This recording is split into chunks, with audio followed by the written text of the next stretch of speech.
Na semana passada, quando falamos da igreja de Tiatira, nós falamos de um homem chamado John Huss. Esse homem, ele estava nessa igreja e ele era um dos remanescentes dessa igreja. Teve algumas pessoas que perguntaram para mim, pastor, o que são os remanescentes? A igreja, irmãos, ela se corrompeu. A igreja fez aliança com quem não deveria fazer. O paganismo entrou na igreja. A igreja ficou dividida entre dois entendimentos. Estou falando de uma forma bem simples para você entender. Que entendimento, pastor? Alguns se posicionaram no paganismo, que é o quê? Adoração a vários deuses. Isso entrou na igreja através de Constantino, na igreja de Pérgamo. A igreja de Tiatira sofreu com isso. Mas em todas as igrejas tiveram aquelas pessoas que se mantiveram firmes na doutrina de Jesus, que é a base do cristianismo, e na doutrina dos apóstolos. Até o dia do arrebatamento, você vai ver pessoas que são os remanescentes. E você vai ver aquelas pessoas que, infelizmente, deixaram com que a cultura das nações, ou tradições, ou alguém que entrou na igreja, se corromperam por aquilo. O que nós temos que fazer é nunca deixar de olhar para Cristo. Quem é Cristo? Cristo é a base da igreja. Cristo é a pedra angular. Não existe outro fundamento, que nós não podemos colocar outro fundamento dentro da igreja que não seja Cristo. E quem é Cristo para nós? Porque alguém pode falar, pastor, como eu sei quem é Cristo? Lá em Apocalipse 19, 13, mostra quem é Cristo. Eu vou falar sobre esse versículo, embora não está no meu esboço, mas eu vou falar sobre esse versículo para você entender quem deve ser a base da sua vida. Quem deve ser a base da sua casa, da sua família, do seu entendimento cristão. Cristo é exatamente isso aqui, ó. E ele estava vestido de uma veste, tingida de sangue. Nesse capítulo, ele está voltando com a igreja para reinar aqui na terra os 1000 anos. E o nome pelo qual se chama, qual é o nome dele? A palavra de Deus. Então, Cristo é a palavra de Deus. Quando eu coloquei isso na minha vida, irmãos, isso me preservou de tanta coisa. Mas de tanta coisa. Cristo é a palavra de Deus. Agora, como é que eu vou entender a palavra de Deus? Eu tenho que tomar muito cuidado para eu não entender a palavra de Deus de uma forma carnal. Existe no estudo teológico, existe a hermenêutica, que é a arte de interpretação de texto. Quando você for interpretar um texto de acordo com a palavra de Deus, primeiro você tem que ter dentro de você um espírito de entendimento. Esse espírito de entendimento é uma das ações do Espírito do Senhor na nossa vida. Porque ninguém consegue compreender a Deus se não for pelo Espírito dele. Você pode observar que quando Jesus perguntou lá em Mateus 16, do 13 em diante, quem os homens dizem que eu sou? Os apóstolos responderam e disseram a Jesus, alguns dizem que o Senhor é o João Batista, outros dizem que o Senhor é o Elias, outros dizem que o Senhor é um dos profetas. Jesus não respondeu nada e perguntou a eles que estavam mais próximos, e vocês? Quem vocês dizem que eu sou? E a Bíblia diz que Pedro, tomando a palavra, disse, tu és o Filho do Deus vivo, tu és o Cristo. Tu és o ungido de Deus. Cristo significa ungido. Tu és o ungido de Deus. Foi isso que o Senhor... Aí Jesus vira para eles e diz assim, bem-aventurado és tu, Simão Barjonas. Olha que a palavra foi dirigida a Simão. Bem-aventurado és tu, Simão Barjonas, porque não foi nem a carne e nem o sangue quem te revelou, mas o Espírito do meu Pai que está nos céus. Nós precisamos buscar esse espírito de entendimento. E é Ele que vai testificar no nosso espírito que nós somos filhos de Deus e tantas outras coisas que vão precisar desse testificar do Senhor. Se nós buscarmos o espírito do entendimento, Deus não vai nos deixar andando como cegos. Nós vamos conhecer Jesus. E a Bíblia fala, irmãos, que se os dias não fossem abreviados, até mesmo os escolhidos poderiam ser enganados pelas artimanhas do inimigo. Pelas artimanhas do inimigo. Vamos buscar esse espírito de entendimento. Deus, fala comigo. Deus, me dá a tua palavra. E é tão importante que nós estejamos na presença de Deus, até na igreja, para a gente aprender mais de Deus. Esse homem chamado John Hus, ele morreu queimado. Ele fazia parte da igreja de Tiatira. Ele morreu queimado em praça pública porque ele não aceitava aquele paganismo dentro da igreja. E ele era conhecido como ganso. E quando ele estava sendo queimado, ele pega e fala para as pessoas assim: olha, vocês podem matar o ganso, mas daqui mais ou menos 100 anos, ele soltou uma profecia, virá o cisne. E ele estava se referindo a Martinho Lutero. E ele falou: quando o cisne vier, vocês não vão conseguir matá-lo, porque ele vai fazer uma reforma na igreja. Ele vai mudar muita coisa. Foi aí onde você vê essa divergência teológica entre os evangélicos e aqueles que não são. Por causa disso. E antigamente a igreja andava junto, os dois grupos viviam dentro da igreja, para você entender. Um debaixo do paganismo e o outro debaixo da base, que é a pedra angular, que é Cristo. E como a Bíblia diz que não andarão dois juntos se não houver comum acordo, houve esse racha. Mas a igreja, no início, não tinha o paganismo. Quem fundou a igreja, desde do Pentecoste, para passar por esses períodos até o arrebatamento, foram os apóstolos de Cristo. Eles nunca pregaram o paganismo. Eles sempre pregaram Deus Pai, Deus Filho e Deus Espírito Santo. Eles sempre pregaram a mensagem de Cristo. E a mensagem de Cristo é a salvação, ótimo sim, mas Jesus, a maioria das suas mensagens, dos seus recados, estava ligada ao reino de Deus. Jesus trouxe para nós o reino de Deus. Reino de Deus que foi inaugurado antes da fundação do mundo, que em Cristo ele chega até nós, que o João Batista prega isso. Ele fala: arrependei-vos porque é chegado a vós o reino de Deus. E Jesus trouxe o evangelho acompanhado de poder.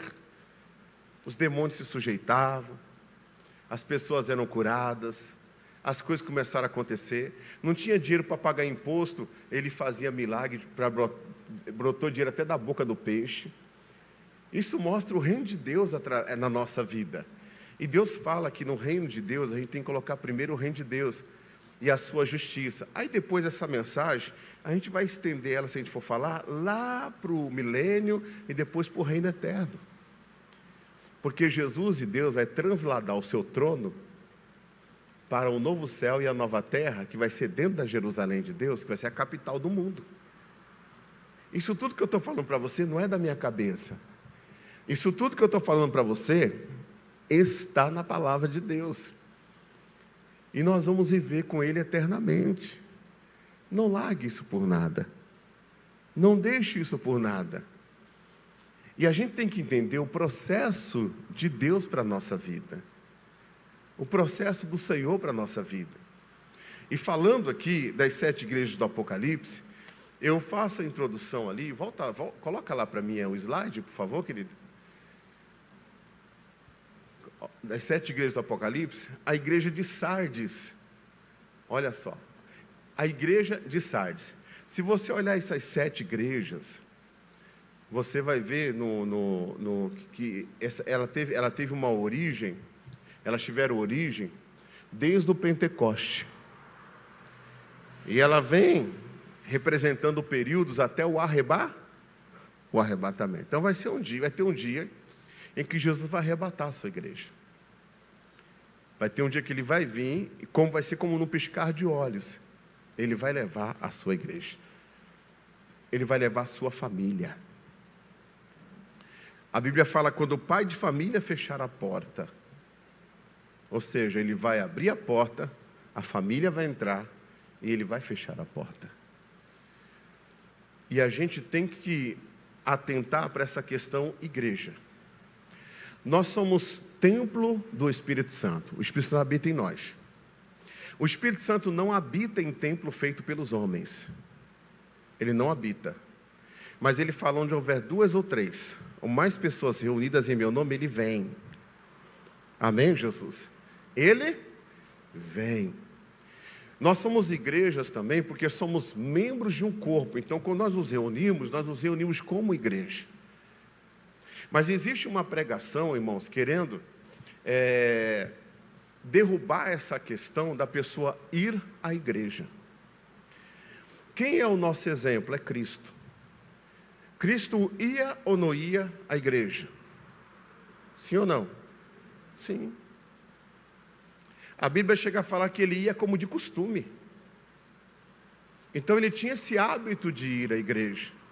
Mas e a obra dele estava resumida somente dentro da igreja? Não. Ele também foi um missionário. Ele também fez obras fora. Ele pregou no meio das prostitutas. Ele entrou na casa do fariseu e pregou. Ele fez milagres. Ele pregou na casa de Simão, onde aquele paralítico foi curado. Então a obra de Deus não se restringe somente à igreja, não. A obra de Deus ela é feita fora também. Lá em Atos, no capítulo 2, no versículo 45, coloca para mim Atos 2, 45. Eu quero combater um pouco essa teologia aí, porque às vezes a pessoa se frustrou com alguma coisa e ela ficou um crente deformado. E ela, em vez de pregar a palavra, ela prega o que ela acha. Uma coisa que ela é reflexo, a pregação dela é reflexo de uma frustração que ela teve, de um desconforto que ela teve. Nós não podemos mudar a palavra de Deus, não, irmãos. Nós não podemos. Nós temos que ser o remanescente. Diga amém, Jesus? É o povo que fica, que prevalece. Olha só, capítulo de número 2, vamos colocar o versículo seguinte. E perseverando, unânimes, todos os dias, onde? No templo. Há uma importância de você ir à igreja assim. Daqui a pouco eu vou explicar mais sobre isso. Todos os dias no templo. E depois você partir o pão em casa. Ou seja, tudo que você aprende no templo, esse pão, que é o pão vivo que desceu do céu, que é Jesus Cristo, deve ser repartido com os seus familiares. Deve ser repartido com os seus filhos. Deve ser repartido dentro da sua casa. Quantas vezes Deus me dá uma palavra, eu prego, e de repente eu estou na minha vida normal aí, trabalhando, e Deus coloca uma pessoa diante de mim, eu começo a repartir com ela aquilo que Deus me deu. E partir o pão em casa. Aí fala assim, comiam juntos com alegria e singeleza de coração. E olha só o versículo seguinte, louvando a Deus e caindo na graça de todo o povo. E todos os dias acrescentava o Senhor à igreja aqueles que se haviam de salvar.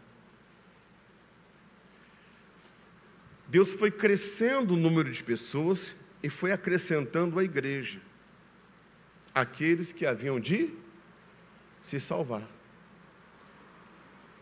A perseverança no templo. Tem coisa que você vai ficar chateado, aborrecido, meu irmão. É tudo para o seu crescimento. Eu tenho falado menos sentimento e mais obediência à palavra e perseverança. Porque o inimigo vai fazer de tudo para você sair do ambiente em que você vai ser formado aquilo que ele quer para você, aquilo que ele tem para você. Porque a nossa conversão, ela se dá da seguinte forma.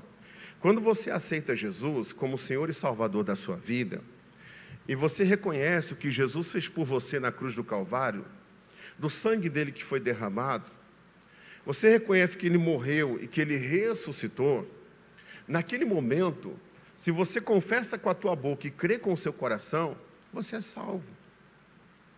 Jesus, ele recria o teu espírito. Ele te dá um espírito novo, mas a tua alma e a tua carne é a mesma. O que, pessoal? A tua alma e a tua carne é o quê? É a mesma. É a mesma. Você pode observar que a Bíblia, irmãos, ela é bem clara quando ela diz assim, ó, quem ganha almas é sábio. A Bíblia não fala quem ganha espírito. Porque a maioria das nossas decisões está relacionada às nossas emoções. A maioria das nossas decisões está relacionada ao nosso racional. Isso é alma. Ao nosso intelecto, isso é alma. E a Bíblia fala que o meu intelecto é diferente do dele. Os pensamentos de Deus são maiores do que os meus pensamentos. Então, se eu não buscar a Deus, se eu não buscar compreender, se eu não buscar saber mais de Deus, eu vou ficar preso no meu raciocínio, no meu entendimento, e eu vou ficar um cristão travado.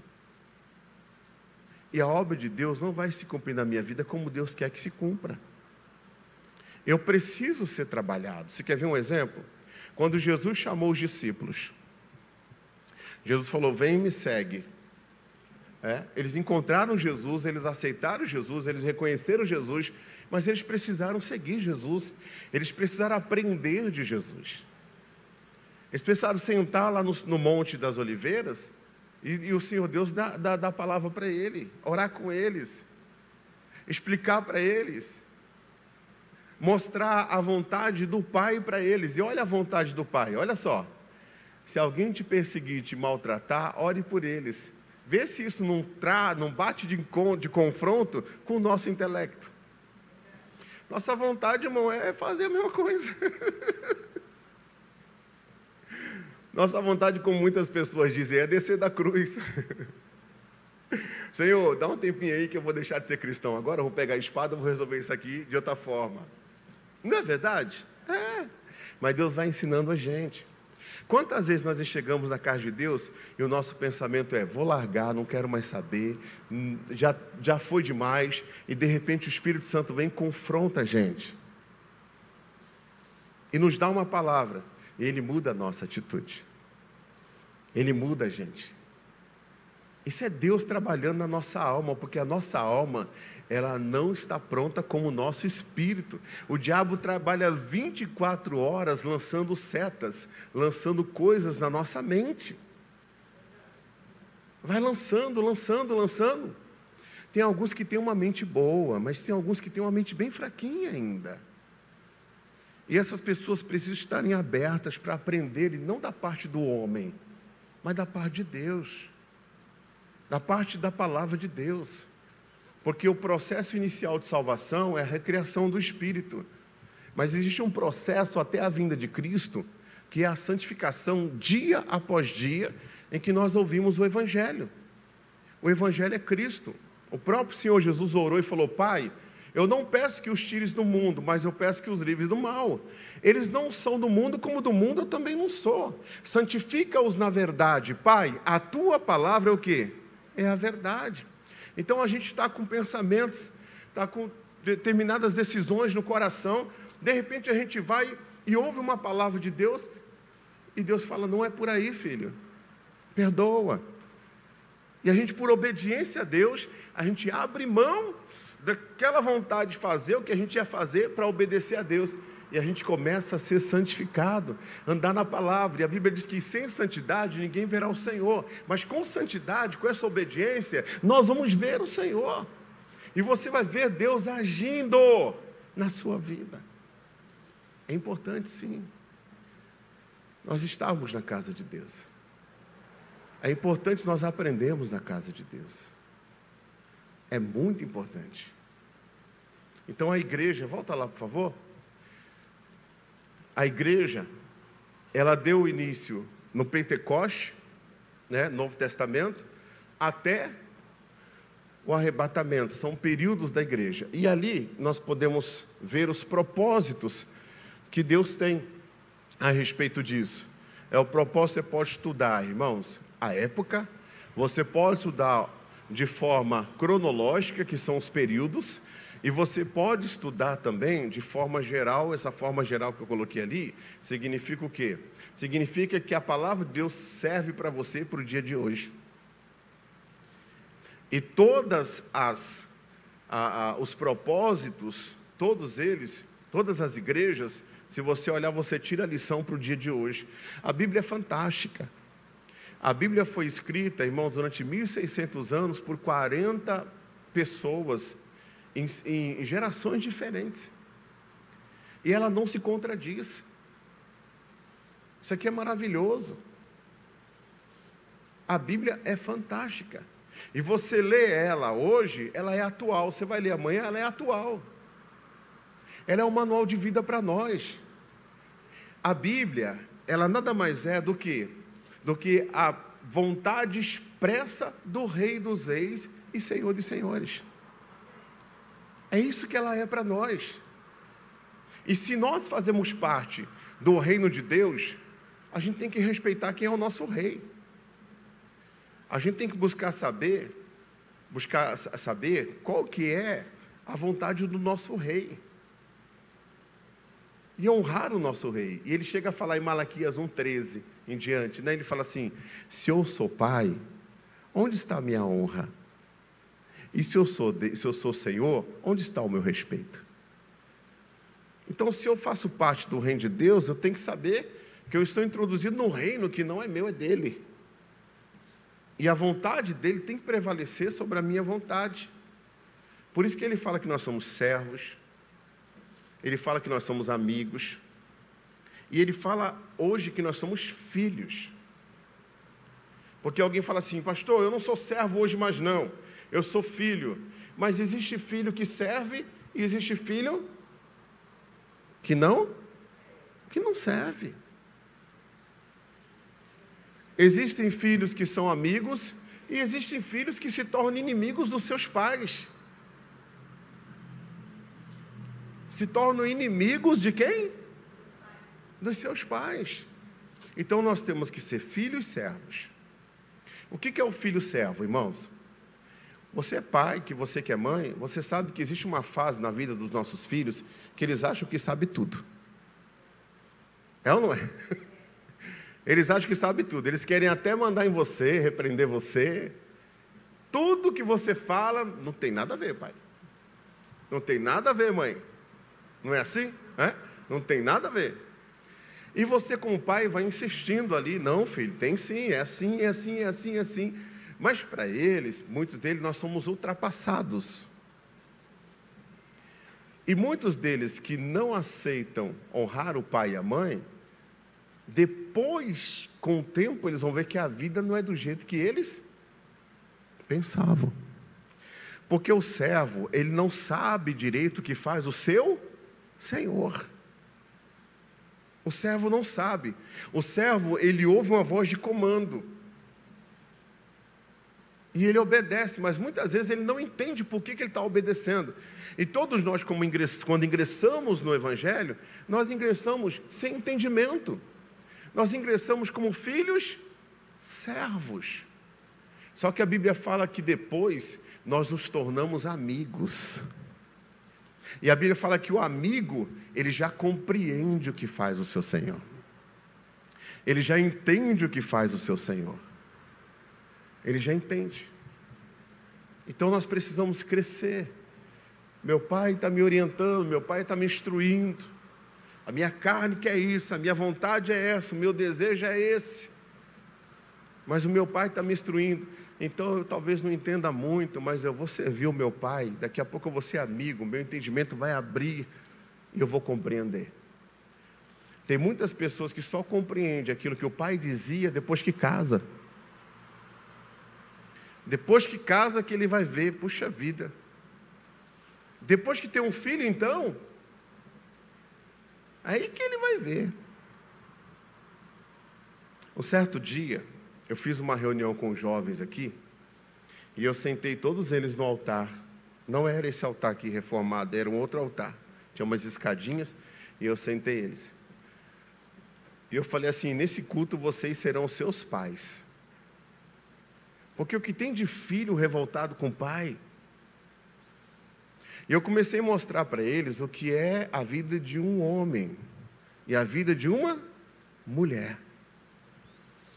Eu comecei a mostrar para eles, até mesmo financeiramente, como é a despesa de uma casa. Meus irmãos, eles começaram a olhar assim, eles não sabiam disso. Eles não entendiam a respeito disso. E muitos deles perdoaram naquele dia os seus pais. Um dia eu vi uma menina, irmãos, indo para a rede social, falar mal do pai porque o pai não comprou um celular para ela. Sendo que todos os dias o pai levanta, o pai vai trabalhar para não faltar o mínimo de dignidade na casa dela. E ela esquece de olhar um todo para focar só numa falta e num desejo mesquinho que a pessoa tem. Eu comecei a mostrar isso para eles. Eu falei, trata de honrar o pai de vocês. Trata de honrar a mãe de vocês. Ah, mas às vezes eles não me dão atenção como deveriam. Falei, um dia você vai estar no lugar dele, você vai ver o que ele tem na cabeça dele. Não estou falando que é certo, ele não dá atenção para os filhos. Mas cada pessoa, irmão, tem uma estrutura. Então a gente tem que sentar na cadeira de um e sentar na cadeira do outro. Para a gente poder entender que aquela pessoa, por mais que ela tenha dificuldade, ela tem muita virtude. Muitas pessoas fazem o seu melhor. E se pudessem, fariam até mais pela sua família. Fariam até mais pelos seus filhos. Teve uma irmã que ela chegou a dirigir uma igreja nossa. Quando ela dirigiu uma igreja nossa, ela viu quão é complicado você ser um pastor. Ela falou, pastor, eu comecei a orar pelo Senhor todo dia, 3 horas da manhã, porque eu não imaginava que seria dessa forma. Tanta traição que eu estou levando aqui nesse local, onde eu tenho poucas pessoas. E falei, então, às vezes, as pessoas têm que aprender a sentar na cadeira dos outros. Quando a gente passa a sentar na cadeira dos outros, a gente passa a sentir o que elas sentem. Jesus, ele teve muito sentimento de compaixão. Compaixão é isso, é você se colocar no lugar da pessoa. A viúva de Naim, por exemplo, o filho dela foi ressuscitado por causa da compaixão de Jesus. Aquela mulher, seria o fim dela se o filho dela não ressuscitasse. E ali nós fizemos aquela ministração. E se aquelas crianças, aquelas jovens, não tivessem naquele dia, naquele momento aqui, para serem confrontadas, para serem ministradas? Irmãos, eu já tive pessoas maduras que chegaram para mim e falaram assim, pastor, o senhor é um pai para mim. Teve gente que pegou eu como assim, até desprevenido. Numa comemoração de aniversário, alguma coisa. A gratidão da pessoa pela instrução que ela recebeu e ela valorizou. Da parte de Deus através da nossa vida. É muito importante a casa de Deus. É muito importante a igreja. É muito importante tudo que acontece aqui, até a parte da oferta.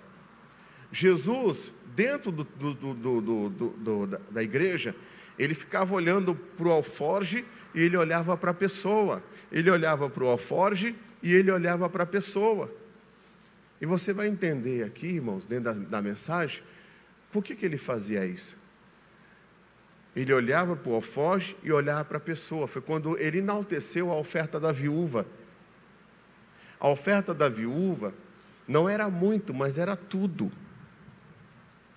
Era todo o sustento daquela mulher. Já imaginou um negócio desse? Era todo o quê? Sustento daquela mulher. Era todo sustento daquela pessoa. E tinha barras de ouro também lá, Jesus falou, ele viu. Mas ele falou, quem pôs uma barra poderia ter colocado duas, porque ele sabe quem pode e quem não pode, ele sabe tudo. Ele sabe de todas as coisas. Então a questão da igreja hoje, Deus me dirigiu para falar sobre a importância da igreja. Eu vou falar mais um pouco. Lá em Santo André, teve uma igreja que a prefeitura, lá em Santo André, tá? Teve uma igreja que a prefeitura ia fechar as portas, por causa de uma situação.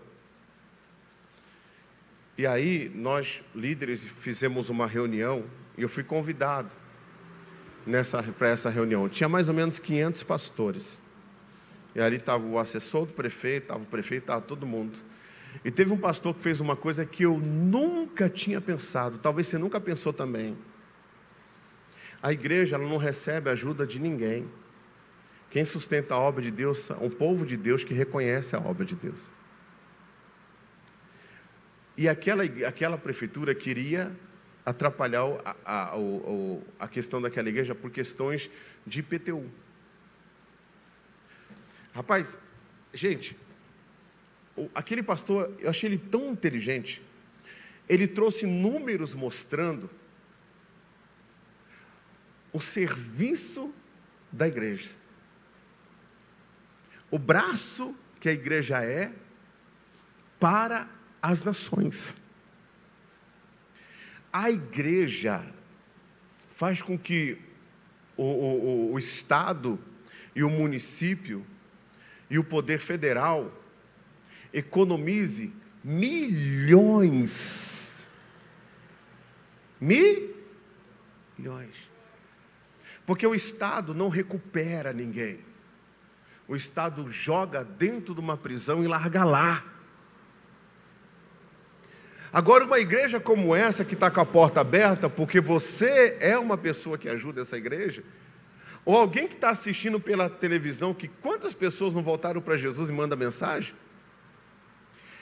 E tem gente que nos assiste, você nem imagina onde, que já entraram em contato comigo e já aceitaram até Jesus de lá de dentro. Olha que coisa linda. Todo mundo que está dentro de uma igreja hoje é ex alguma coisa. Imagine se não tivesse a igreja. Se o mundo está feio, a coisa está feia, imagine se não tivesse.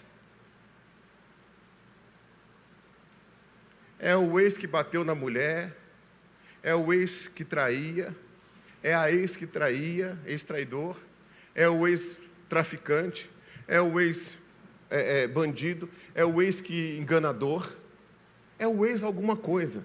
Imagine isso tudo nas costas do Estado, do município, do poder público federal. Eles não tinham estrutura.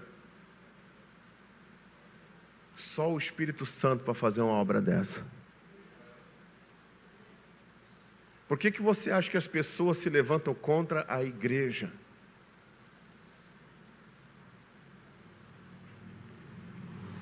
Irmãos, pode falar de mim o que quiser, mas se falar da igreja, pode ser quem for. Há um tempo atrás, no início da pandemia, falaram da igreja. Uma autoridade da cidade falou da igreja. Eu fui no meu Facebook e falei com essa autoridade, explicando tudo isso para essa autoridade. E dizendo, toque em mim, mas não toca na noiva de Cristo. Não toca na igreja. Porque não tem autoridade nenhuma nesse mundo que é tão importante quanto o trabalho da igreja. O trabalho da igreja é muito importante. Eu sou grato por um dia encontrar uma porta de uma igreja aberta. Eu conheci Jesus quando entrei com uma bermuda, camisa do Corinthians, o boné virado para trás, todo perdido nas drogas ou na bebida. Recém-casado, meu casamento um fracasso, uma derrota, briga todo dia.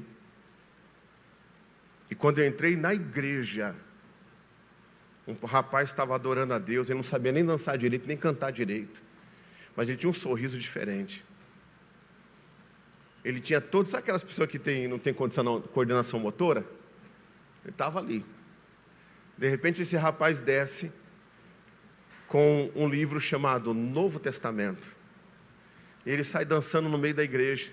E eu lá atrás, todo acanhado, todo envergonhado, porque era um ambiente completamente diferente do que eu vivia. E aquele rapaz dá um sorriso para mim e me entrega um livro dizendo Novo Testamento. O primeiro dia que eu pisei dentro de uma igreja, Deus estava falando para mim, eu estou te levantando nessa terra para abençoar vidas. Por isso, irmãos, não fala da igreja. Quem fala da igreja é porque não sabe o trabalho que a igreja faz. Não sabe, porque, irmãos, por mais que exista uma ONG, ou qualquer outra coisa, que a maioria, você sabe que para que existe ONG, a maioria, você sabe para que é? Verba pública. Essa que é a verdade. Por mais que exista uma ONG que faz um trabalho, enfim, se não tiver a palavra, irmãos, tudo aquilo que você coloca ali se perde. Só a palavra salva. Porque a palavra é Jesus. Se tiver os dois, melhor ainda. Não estou tirando um, eu estou dizendo que o principal é a palavra. O principal é o Evangelho. Só ela salva. E quem tem ouvidos para ouvir, ouça o que o Espírito Santo diz à igreja. Eu vou correr um pouquinho aqui, vamos lá, próximo. Já viu que a igreja é importante. Vamos passar essa parte aí, essa parte fala, irmãos, sobre a cidade de Sardes, que era 17 quilômetros de Tiatira, que ela foi capturada pelo Ciro o Grande, através ela era num lugar, ela ficava num lugar alto, eles descobriram uma passagem secreta, surpreenderam a cidade, tomaram a cidade para si. Ela tinha uma riqueza muito grande, essa cidade, e ela tinha bastante coisa ali sobre indústria de tapeceiros, mas isso aqui pode passar. E foi na cidade nessa época que foi cunhada a primeira moeda, tá? Dinheiro. Agora eu quero entrar nessa parte e falar a apresentação de Jesus Cristo, porque Jesus, nas igrejas do Apocalipse, ele se apresentava a essas igrejas. E qual foi a apresentação dele nessa igreja? Diz aqui, Jesus se apresentava como um conselheiro, mas antes do conselho, ele fala mais uma vez sobre as suas características. Toda a igreja que Jesus se apresentou, ele apresentou uma característica. Um dia eu vou até trazer aqui um ensinamento, um estudo para a gente trabalhar cada característica dele. Porque ele fala, em cada igreja ele fala de uma característica. E isso tem uma mensagem de Deus para nós. Isso também nos mostra que no esboço de Jesus, a mensagem está ligada ao mensageiro. Ou seja, tem muita gente que fala assim, eu não vivo o que eu prego. Eu não prego o que eu vivo, né? Mas eu procuro viver o que eu prego, né? Jesus, quando ele se apresentava praticando o que ele pregava. O apóstolo Paulo fala assim, que pregando aos outros você não seja encontrado reprovado. Imagine que eu vim aqui e prego para vocês sobre casamento e vocês nem sabem, mas dentro de casa eu sou um ignorante com a minha esposa. Então Jesus está falando que é muito importante quem leva a palavra de Deus ter bom testemunho. Por isso que ele traz as suas características. E ele fala na palavra dele, quem deseja o episcopado, uma excelente obra deseja. Mas convém que o bispo seja irrepreensível, marido de uma só mulher, hospitaleiro, não espancador, não dado ao vinho, não de torpe ganância, tendo seus filhos debaixo da sua sujeição. Então é muito importante o bom testemunho. É muito importante nós termos isso, buscarmos isso. Então existe um processo de Deus na nossa vida, em que a gente vai caminhando com Deus, até que Deus vai nos preparando para tal coisa. Em nome de Jesus. Já imaginou se ouvir uma pessoa que ela não está liberta? Você descobriu que ela não está liberta, tudo aquilo que ela falou para você é desconstruído na hora. Jesus não, Jesus vinha e ele se apresentava e mostrava ali as suas características. Diga amém, Jesus? Por isso, irmãos, que eu falo uma coisa para vocês dentro disso aqui, ó. O bom testemunho que você dá em casa vale muito mais do que 1000 palavras. Um bom testemunho que você dá no trabalho vale muito mais do que uma pregação. Nós somos a carta de Cristo lida por todos os homens. Então, as nossas atitudes, dentro de casa, lá fora, no restaurante, né? Você está lá almoçando com a sua família. Às vezes acontece, no garçom esqueceu o seu pedido. Já aconteceu com você? Né? Aí naquela hora você estressa, e não sei o que lá, e começa aquela brigada. Para que isso? Eu estava esses dias cortando o cabelo ali, no Paraty, fazendo uma propaganda para o Kelvis. Estava cortando o cabelo lá, e eu estava lá, conversando, cortando o cabelo, né? Aí o rapaz chegou assim, eu não me conhecia, falou assim, quer tomar alguma coisa? Eu falei, não, estou de boa, estou tranquilo, né? Eu fiquei lá, cortando o cabelo. Quando eu saí, meu filho ficou. Aí quando eu saí, o rapaz falou assim, ô Kelvis, esse rapaz aí não é o pastor da igreja da família? Falou, é o pastor aqui, ó, está o filho dele aqui. Falei, rapaz, eu assisto ele todo dia. E eu estou para ir lá. E se a gente dá mau testemunho? Como é que fica? Me ver brigando com a minha esposa, xingando a minha esposa no meio da rua, ou falando um palavrão, ou tomando um negocinho escondido, mas não é crente, não é o pastor. Então quem é dado, irmão, mas é o quê? Pedido, mas é o quê? Cobrado. Na hora de negociar, na hora de fazer alguma coisa, tem que ser justo. Mesmo que você pague o preço. Mas você tem que ser justo. É coisa séria isso aqui. Porque senão, irmão, não adianta. Teve uma situação de um rapaz, que ele é pregador do Evangelho, e recebia ajuda de custo da igreja que ele era, e ele chegou na casa de um senhorzinho, e a gente tem que tomar muito cuidado com isso, irmãos. E ele começou a contar as lutas que ele tinha. Irmão, quando eu comecei, quantas lutas eu não passei? Quantas necessidades, dormi no meio de rato, mas nunca falei do meu líder. Nunca falei da minha líder, porque a culpa não era deles, eu tinha minha ajuda de custo. Eu concordei com aquilo.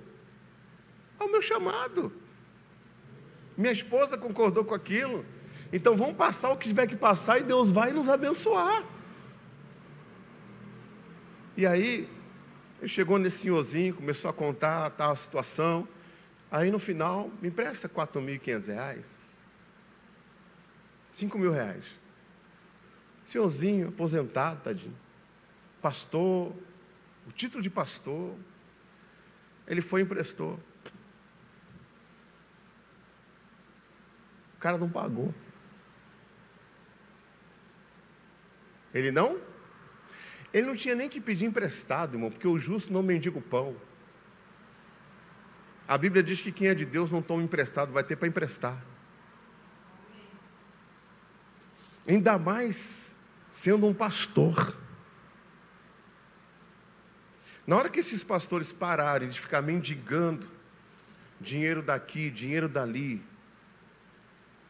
ficar aceitando migalha, Deus abre a janela sobre eles. As coisas vêm na nossa vida para a gente dobrar o joelho e crescer com Deus. A gente tem que colocar a fé em ação, ué. Ficar responsabilizando os outros. E aí levava o nome dessa igreja. Aí o interessante, irmãos, é que na hora de emprestar, ninguém liga para o pastor polido e fala assim, posso emprestar? Mas na hora que o outro não paga, aí vem falar para o líder. Fulano pastor, veio aqui, não sei o que lá, não presta, pegou emprestado, tal. Aí qual que é a vontade sua, como líder? Você me perguntou, você me consultou? Você não me consultou. Mas por causa do bom nome, irmãos, aí você paga a dívida dos outros.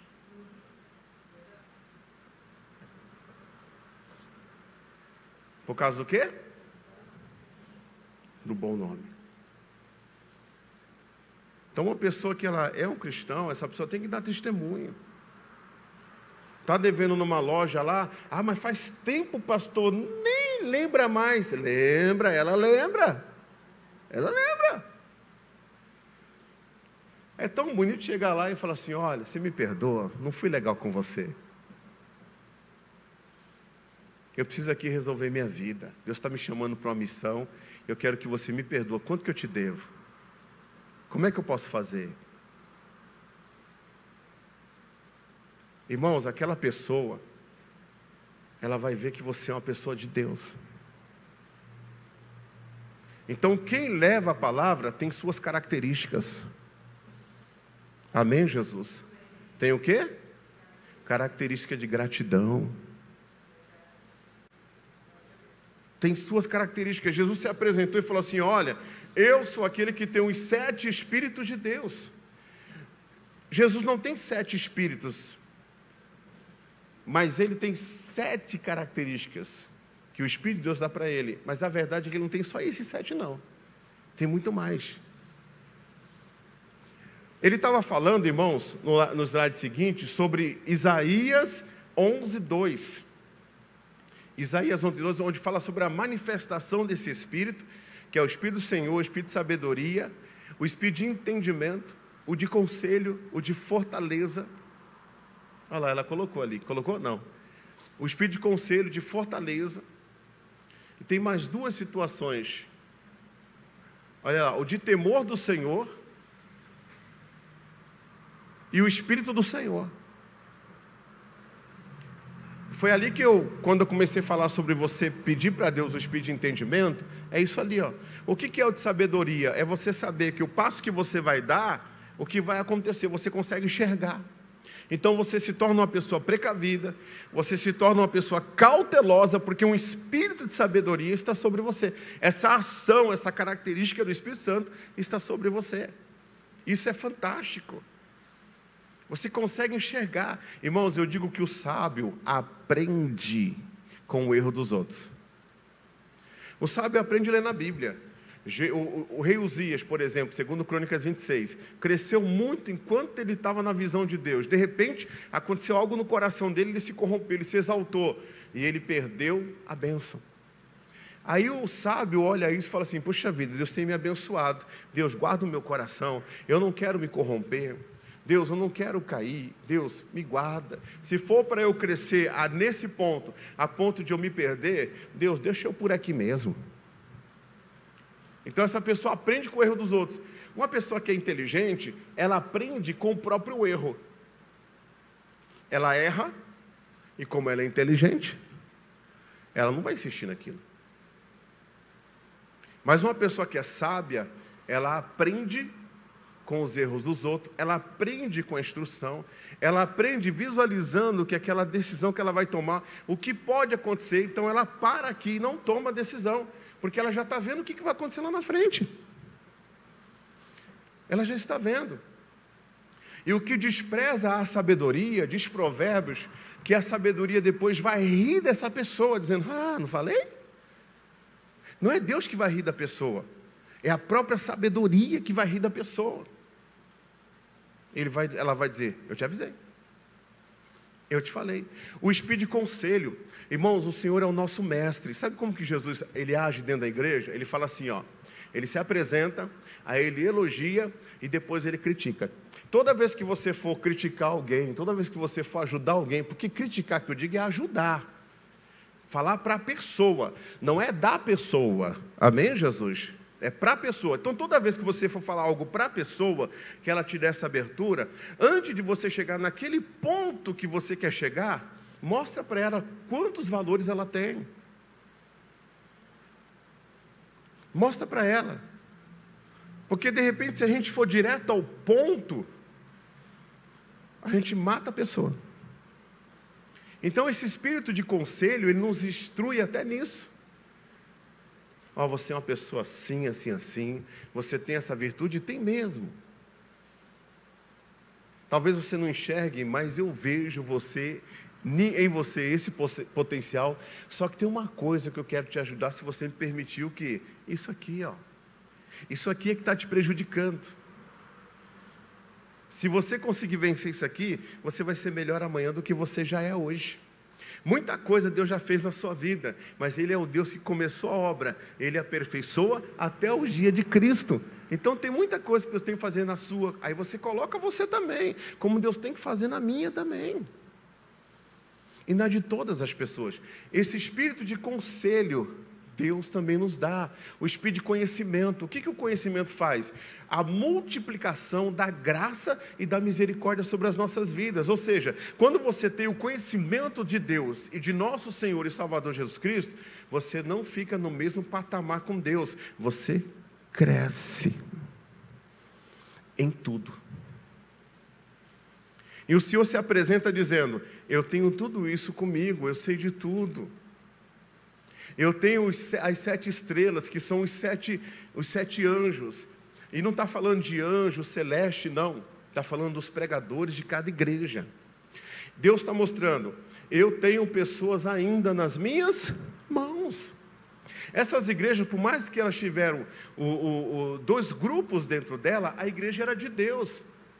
Então, todo lugar que você for entrar, você vai ver esses 2 grupos. Aquele grupo que está fora da palavra e aquele grupo que são os remanescentes, que estão na palavra. Em todo lugar você vai ver. Você só escolhe o lado que você quer ficar. Eita, glória a Deus. Você só escolhe o lado que você quer o quê? Ficar. Então Jesus se apresenta à igreja e Jesus fala tudo isso, irmãos. O povo que estava na igreja era um povo que eles precisavam despertar. E olha o que diz: o povo que está no engano precisa despertar. Olha só, em Ezequiel no capítulo 33, no versículo 30, isso é texto bíblico, diz: o Senhor disse a Ezequiel: homem mortal, quando os seus irmãos israelitas conversam perto das muralhas da cidade ou da porta das suas casas, eles falam de você. E eles dizem: vamos saber o que o Senhor tem para nos dizer agora? Irmão, isso aqui é fato, isso aqui acontece hoje. Eu fazia isso, eu falava: eu vou na igreja, eu vou ver o que Deus tem para mim. Eu quero ouvir a voz de Deus. Agora, o Senhor fala para Ezequiel que aquele povo, embora eles faziam isso, olha o seguinte, olha o 31. Assim o meu povo, quem? O meu povo. É Deus falando com Ezequiel. Ezequiel era um profeta. Assim o meu povo se junta em grande número para ouvir o que você tem para dizer, mas eles não querem pôr em prática o que você diz. Ele fala bonito, eles dizem, mas o que querem é o quê? É ganhar dinheiro. Irmãos, nós temos que entender que nós é que precisamos ser trabalhados, e não nós chegarmos no culto, né, e acharmos que nós estamos bem, que nós não precisamos mudar, né, que nós não precisamos de confronto, e fazer um culto para nós. Quantas pessoas não vão na igreja só porque querem ganhar o quê? Dinheiro. Irmãos, Deus chama de Senhor. A única coisa que Deus chama de Senhor na Bíblia é o dinheiro. Porque pelo dinheiro, irmãos, a pessoa toma chuva, a pessoa anda a pé, a pessoa leva sol, a pessoa acorda cedo, a pessoa trabalha de madrugada, a pessoa trabalha em 2 empregos. Verdade ou não é? Pelo dinheiro a pessoa se dedica numa faculdade. Ela não está se dedicando na faculdade senão pelo futuro dela. Pelo dinheiro, a pessoa se tranca no quarto e ela estuda para concurso. Dia e noite. E é pelo dinheiro. E Deus está dizendo: eles querem ouvir a palavra. Eles acham bonito. Eles gostam da pregação. Só que tem uma coisa: o problema deles é que eles não colocam em prática o que eles aprendem. Eles não colocam em prática o que eles aprendem. Esse povo é aquele povo que precisa despertar. Despertar. Porque o salvo, ele tem comportamento de salvo. E o processo que Deus faz na vida de uma pessoa é aprendizado e aprendizagem, intelecto e prática. Deus quer que nós peguemos tudo que a gente aprende e coloque em prática logo de pronto. E com isso a gente começa a mudar a nossa semente.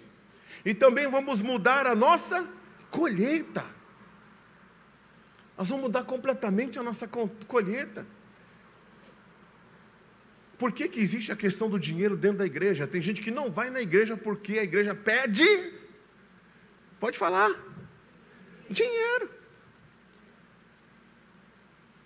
Irmãos, eu já vi pessoas colocarem no altar caminhonete, colocarem no altar carros, casas, fazendas, chácaras, valores em dinheiro.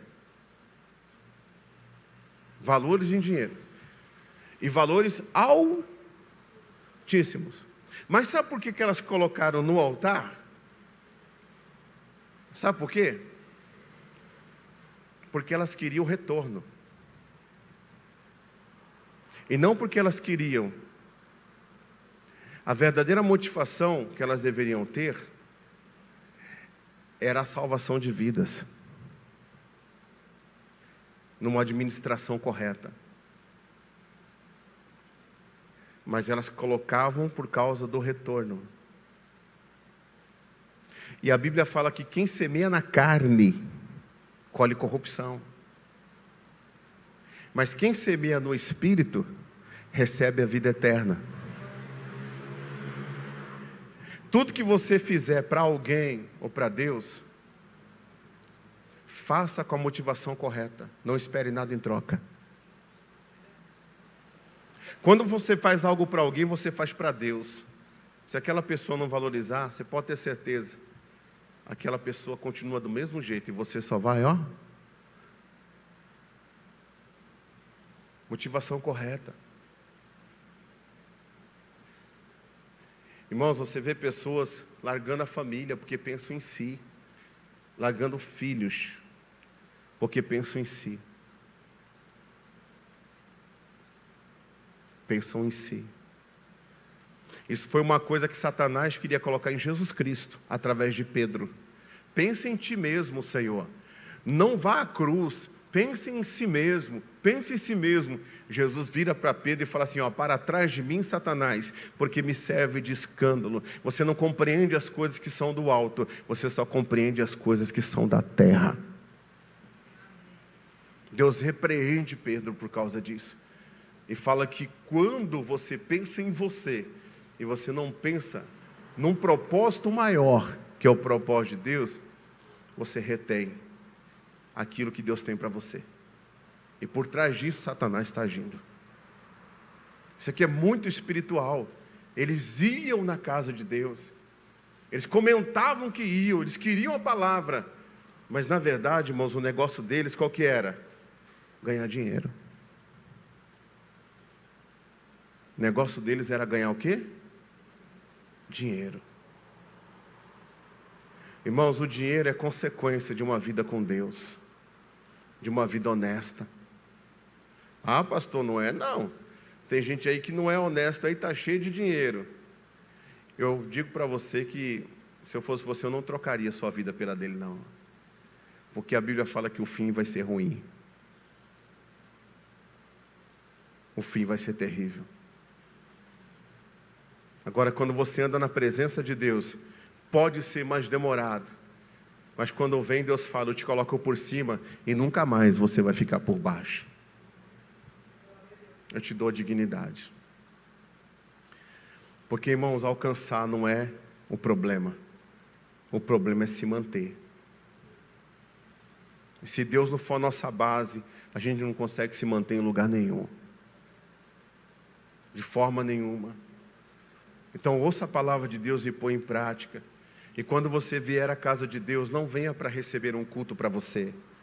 Venha para fazer um culto para Ele.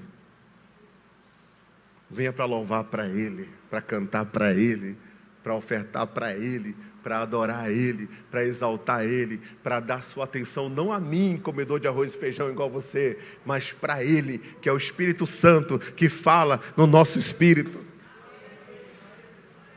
que fala no nosso coração. Deus está falando, Ezequiel, eles querem ganhar dinheiro. Deus conhece tudo.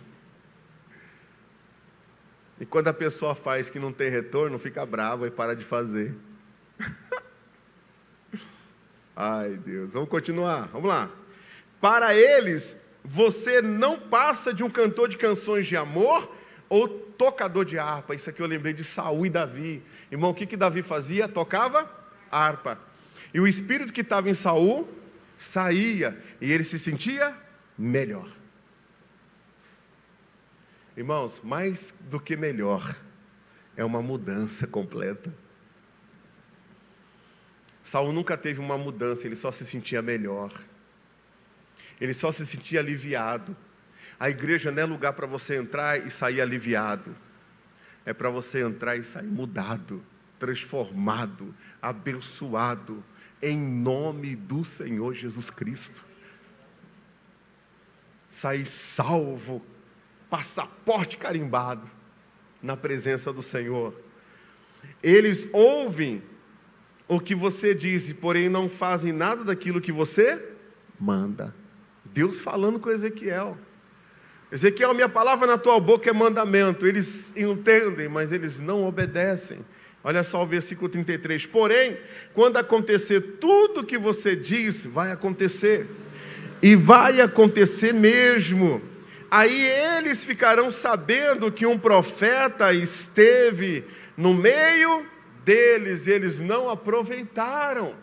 Então ele continua dizendo, sejam vigilantes, fiquem atentos, pois no período da igreja a teologia foi invadida pelos costumes das nações e por eles vocês foram corrompidos. Sendo assim, é notório que as suas obras não estão perfeitas diante de Deus. Irmãos, aconteceu exatamente isso. A teologia, que é o estudo que que fala a respeito de Deus, ela foi invadida pela a teoria das nações, as tradições das nações. A igreja foi corrompida. Esses dois grupos existem dentro de qualquer igreja hoje. O grupo remanescente que ainda tem Jesus como base e a doutrina dos apóstolos, e os outros que colocaram outros fundamentos. Nós temos que escolher que lado que nós vamos ficar. Porque se Jesus volta, irmãos, Jesus não vai levar todo mundo que está dentro de uma igreja, não. Ele não vai levar todo mundo que está dentro da igreja. Não vai. Porque ele tem uns olhos de chama de fogo, ele conhece todo mundo. Eu vi um filme de um arrebatamento que o pastor ficou. Uma moça foi lá na igreja, pastor, o senhor pregou aquele dia, tal. E o pastor de cabeça baixa, é verdade, tal, realmente, o que está acontecendo é verdade. Ela vira para ele assim, aí ele fala, fica firme, nós vamos conquistar a salvação de uma outra forma, derramando o nosso sangue, mas fica firme. Aí ela virou e falou, o que você está fazendo aqui? Ela, você é um mentiroso! E ela ficou revoltada e saiu. É isso que vai acontecer. Deus conhece todas as coisas. Vamos caminhar aqui para a gente terminar logo. Vamos lá, os remanescentes. Vai lá para o remanescente. Eu preciso chegar aqui porque, irmãos, eu quero te mostrar que vai valer a pena. Fica firme porque vai valer o quê? A pena. Olha só, Apocalipse 3:4. Mas alguns de vocês de Sardes têm conservado limpas suas vestes. As nossas vestes são conservadas por meio do Evangelho. João 15:2. Ou seja, pela palavra que eu vos tenho falado, vós estáis limpos. Aprendizado e aprendizagem, intelecto e prática. Submissão a Deus, isso é humildade. Então, não se desvie nem para a direita nem para a esquerda. Siga em frente, pois o Senhor é o nosso alvo. Apocalipse 3:4. Vocês que vencerão, os remanescentes, andarão comigo vestidos de roupas brancas, pois merecem esta honra. Aí eu coloquei Apocalipse 19, 13, eu vou citar aqui. Irmãos, a igreja vai ser arrebatada, vai ser levada para o tribunal de Cristo, vai ser recompensada, vai ser distribuídos os galardões, depois vai para as bodas do Cordeiro, depois a igreja volta com Cristo, descendo dos céus, e a Bíblia fala que Jesus vem no seu cavalo branco, com a sua roupa tingida de sangue, e um exército vem com ele, com as suas roupas brancas, vestido de linho fino, branco e puro, também em cima de cavalos brancos. Olha que coisa interessante. E quem é esse povo? É esse aqui, ó, os remanescentes. E a Bíblia fala que os remanescentes são poucos. Não permita, em nome de Jesus, irmãos, que haja outro fundamento na tua vida cristã se não for Cristo. Vai valer a pena. Vai valer a pena. E ele fala mais, Apocalipse 3,5: aqueles que conseguirem a vitória serão vestidos de branco, e eu não tirarei o nome dessas pessoas da onde? Do livro da vida. Estes estarão com Jesus por toda a eternidade, no seu reino, na Nova Jerusalém, a verdadeira noiva do Senhor. Irmãos, Deus fala que alguns terão o nome tirados, então, do livro da vida. Alguém que colocou e depois perdeu. Porque a Bíblia fala que a sétima igreja, a Laodiceia, muitos vão se apostatar da fé nos últimos dias. O que é apostasia? A pessoa aceitou Jesus, a pessoa teve o nome escrito no livro da vida, mas a pessoa não fez, ou seja, ela entrou naquela teoria da hipergraça, sabe? Salvo uma vez, salvo para sempre. Ela não teve uma vida de salvo. Então ela foi se afastando, se afastando, se afastando, se afastando. O pecado foi entrando, Deus foi falando, ela não deu atenção. O pecado foi entrando, Deus foi falando. Porque, irmão, quem é salvo tem comportamento de salvo. E a pessoa não vai deixando, vai deixando, vai deixando. Daqui a pouco, a pessoa parece que nunca teve encontro com Deus, irmão. Ela age pior do que antes. Ela pratica a apostasia. Ela abre mão da sua salvação. Ela abre mão. Está amarrado em nome de Jesus. Continuando. Quem vencer, eu declararia abertamente na presença do meu Pai e dos seus anjos que essas ovelhas, pertencem a mim. Jesus falou: se nós confessarmos Jesus diante dos homens, Ele vai nos confessar diante do Pai e diante dos anjos do Pai. O que é confessar Jesus? Não é só confessar que você se converteu, não. É quando alguém vem fazer fofoca para você, você dá a palavra para ele. Quando alguém vem falar do pastor, você dá a palavra para ele: não toquei nos meus ungidos. É você sempre falar a palavra para a pessoa e não concordar com aquilo que é errado, mas você ter lado, você ter posicionamento. E quando você tem posicionamento em Cristo, e você confessa a Cristo que é a palavra, Ele está olhando, Ele fala: eu vou confessar o fulano diante do meu Pai. E diante dos seus anjos. E diante dos seus anjos. Vai valer a pena, gente. Continua firme com Jesus. Seja um dos remanescentes. Seja um daqueles que ainda leva a palavra de Deus a sério. Não seja uma Laodiceia, não. A igreja da Laodiceia é morna. É o quê? Você já bebeu água morna? Amanhã cedinho, quando você acordar, toma uma água morna. Dá vontade do quê? Ânsia. E os mornos, Deus está falando: eu tenho ânsia dessa igreja da Laodiceia, que infelizmente, irmãos, é o nosso período hoje. Só que nós estamos aprendendo que nós podemos ser diferente, embora o período seja a Laodiceia. Nós precisamos ser Filadélfia. E a semana que vem eu vou explicar para vocês o que Deus quer de nós, na nossa geração. Filadélfia. Filadélfia não tem porta fechada, não. Já comecei a falar. Filadélfia não tem porta. Filadélfia não tem que fazer campanha para abrir porta, não. Ele só tem que profetizar a porta aberta. Ele só tem que assumir a porta aberta. Você vai ver. Filadélfia, Jesus não repreende ela em nada. E nós temos exemplo de pessoas na Bíblia que foram Filadélfia. E que aquilo que essas pessoas precisavam aconteceram naturalmente. Domingo que vem não falta não. Porque você vai se tornar, e quem já é vai permanecer, Filadélfia. Você vai ver que as coisas não são tão difíceis assim. Elas acontecerão naturalmente na sua vida. Você não vai correr atrás de bênção não, as bênçãos vão correr atrás de você. E quem tem ouvidos para ouvir, ouça o que o Espírito Santo diz às igrejas.